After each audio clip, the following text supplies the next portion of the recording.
Yo, what's up? This your boy Derek Branch of StrikeSevenSports.com. In today's video, I want to talk about some projections that have been put out by national media, in regards to Memphis Tigers basketball for the upcoming 2023-2024 season. Some the KenPom Rankings and all that other jive that's been put out lately. So I'm gonna start things up with Joe Lunardi's Bracketology post that he always puts out weekly in regards to which teams he believe is in the hunt for the NCAA tournament. He pretty much put out the entire 68 teams. Who's be the first in, first out, last four buys, and first four buys, and the number one seeds, and all that stuff. He does it all.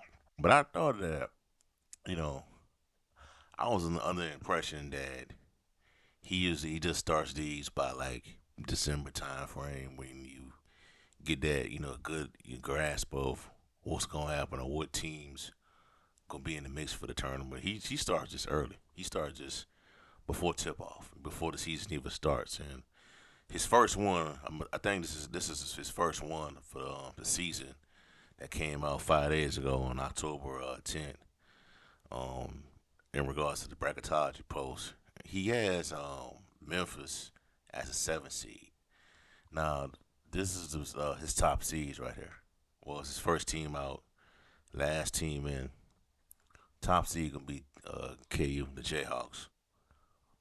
It's all on the bubble teams: Florida, Indiana. Well, last four buys is Florida, Indiana, Clemson, Kansas State. Last four in Virginia, St. John's, Providence, Texas Tech.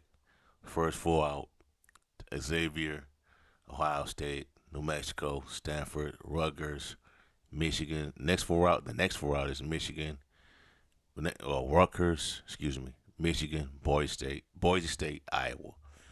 So he does this based on how these teams, constructed their roster in the offseason. This is how he's building his brackets up, based on the information that he's got that on how these teams are situated, how these teams are structured in the offseason, in regards to, the new recruits, the new class that's coming in, transfer portal talent, all that good stuff. So what's interesting about this is that in this on the bubble um, slides right here, this post is that Clemson, Michigan, and Virginia are teams that will play Memphis this season. They will play Memphis this season. Clemson, I think the Clemson game is at home. I'm not sure about the Virginia matchup. I think that's at home or on the road. I think it's at home. Michigan's at this battle for Atlantis and the Bahamas. But three of these games, three of these teams all play Memphis. These three teams play Memphis. Kansas State had a deep run to the NCAA tournament last year. He's not too big on them this season. So interesting. Now, in regards to the bracket itself, Memphis is a 7 seed in the Midwest. Not the Midwest. Yeah, the Midwest region. Memphis is a 7 seed. Midwest region, you play Clemson. You know. Now you see Memphis over here, and that's because this is a location for the NCAA tournament.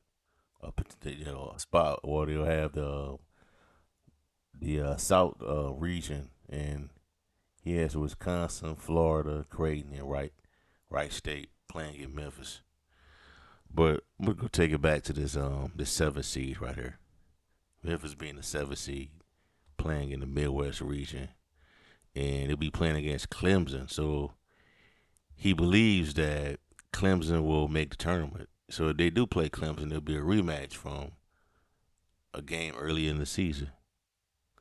Now I got a question about this seven seed. So with this seven seed, you pegging Memphis as conference champion or the second seed, a second place team in the conference that's gonna have a good run. What's up with that? You know what I'm saying? Because last year, I believe, yeah, Memphis won 26 games and it won the conference championship, and they put Memphis as a ninth seed, and I think a ninth or eighth seed, and no, I think Memphis was the ninth seed, and Florida Atlantic was the eighth seed. Florida Atlantic, yeah, FAU, which is now in the new AAC. Pretty much, believe they won 35, 40 games last year. Pretty much blew past in their conference, in Conference USA, that won the conference title, got the only bid that they had in the NCAA tournament. And, the rest is history. They went to the Final Four. So, I mean, if Memphis run the table this year and, win, close to 29, win 29, 30 games this year, do you have them should you put them as a seven seed? That's the highest they'll go. You know what I'm saying? Shouldn't they be higher than that? A fifth seed, a fourth seed? But seven seed, I mean, it depends. You know what I'm saying? But right here is the conference breakdown. This is the bids that each conference has. Big 12 got 9 bids, bro. SEC 8 bids. Big 10 got 7 bids. Big East 6 bids. Pac-12 5 bids. ACC 5 bids. Well, not the bids, but this is the teams. The teams in the tournament. 9 from the Big 12. You got 8 from the SEC. 7 from the Big 10. 6 from the Big East. 5 from the Pac-12. 5 teams from the ACC. 2 teams from the American. 2 teams from the West Coast Conference. So that being said, the 2 teams, we all know who the 2 teams are from the American Conference going to be. Memphis. That's what he has. You know, he got like 9 coming from the Big 12, 8 from the SEC, 7 from the Big 10. That's a lot. He has Florida Atlantic as an automatic qualifier because in the forward seed playing in Brooklyn in the East region. Interesting, forward seed. So I mean, he has Florida Atlantic is everybody's eye candy right now. You know what I'm saying? Because based on how they played last year, you know. So we're gonna see how it's gonna play out, man. I still think Memphis is the better team, the better roster, but we'll see. All right, all right, moving right along, man. So, yeah, October 5th, Myron Metcalf, college basketball writer for ESPN, put out a post that talks about a player from each conference that can from all 32 conference that can be selected as a player of the year for this year, the Naismith Award winner for this year, and for the American, he pegged Elijah Martin as that player to has the best chance to win that Player of the Year award from his Player of the Year award for this upcoming season. Now, his top competition he has is to unseat Elijah Martin is Jordan Brown, the power forward we that signed from Louisiana in the offseason. Jordan Brown averaged 19.3 points per game, 8.6 rebounds per game, 1.2 blocks per game at Louisiana. Was also the Player of the Year for the mid majors teams in college basketball. So I remember Elijah Martin, man. He had a really good run during the NCAA tournament and on to the Final Four. Um, we'll see. We'll see. Maybe can Jordan Brown have like that Kendrick Davis like impact on his team where He's a guy that they can always go to, that can get them buckets, that can get rebounds, defend the rim. Can he be that type of player? I think so. You know what I'm saying? He could. I don't think Brown's gonna win it. You know what I'm saying? I think it's gonna go to somebody that Brown Auburn is gonna win it. But I think it's gonna go to somebody that's in one of these bigger conferences like the SEC or the Big Ten, Pac-12, um, ACC, those type of conferences. But it's good to have that. It's good to see that John Brown is being recognized as a top player, a potential top player in college basketball this season, along with Elijah Martin. So interesting to see how that's gonna play out, man. Interesting dynamic. And they pretty much view this league as the AAC as a two-team race. That's what they view it as. So looking forward to seeing how that's gonna all shake out this upcoming season. All right, all right. So also, what else came out is that the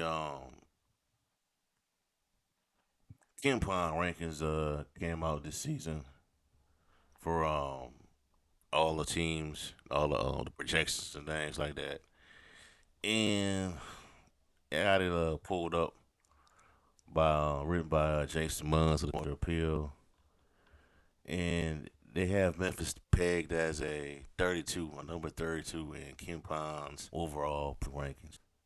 So KenPom is one of these analytics for fans, media members, coaches, teams.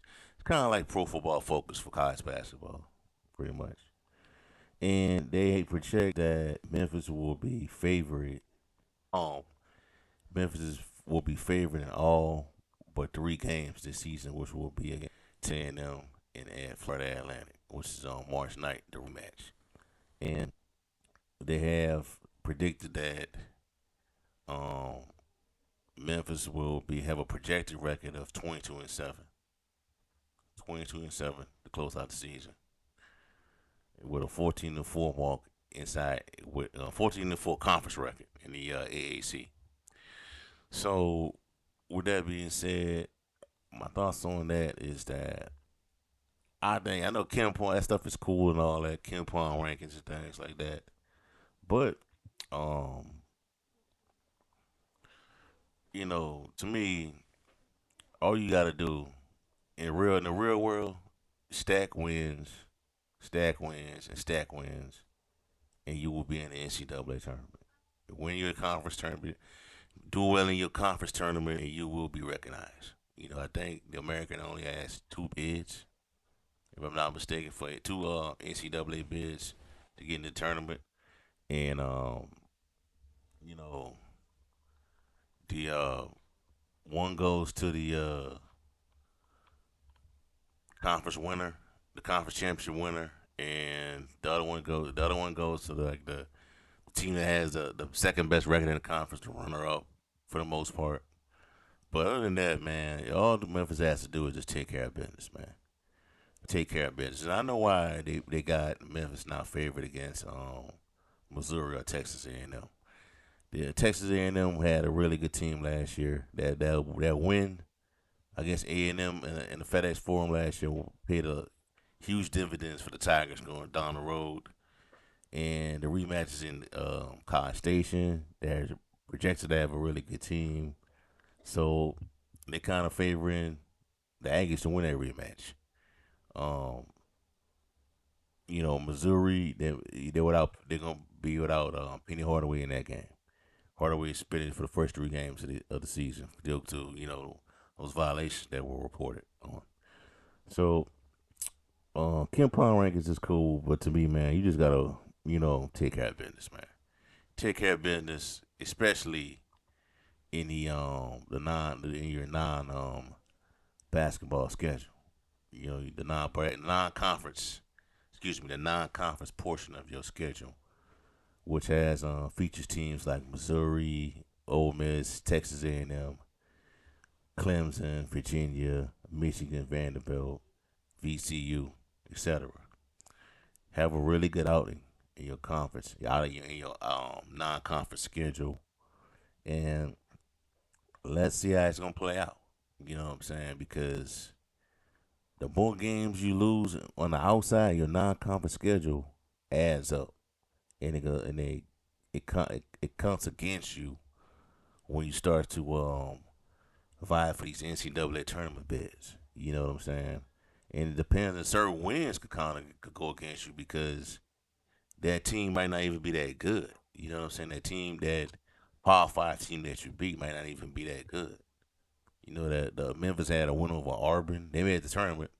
Auburn and Texas A&M paid off huge for the Tigers last season. You know, and we'll see. We'll see how it's gonna play out. But I don't I think the Tigers gonna be really have a really good team, man. A veteran laden team, with former 4 and 5 star recruits. Hopefully they can gel together faster compared to previous years. You know, so looking forward to seeing how things tip off on November 4th against Jackson State. Should be easy work. But Missouri is the game that I'll be focusing on, zoned in on for the upcoming season, to kick off the season. So we'll see. All right, so all that for y'all for right now, man. Give me a like, comment, subscribe to the channel. Let me know how you feel. How you feel about the Memphis Tigers being recognized as a 32 team, 32 have a 32 rating in the KenPom rankings, and John Brown being a potential favorite to win to represent the AAC as a Player of the Year candidate. And check out strike7sports.com for latest content on the NFL, the NBA, Memphis Tigers football and basketball programs. Have a blessed day. Peace. I'm out.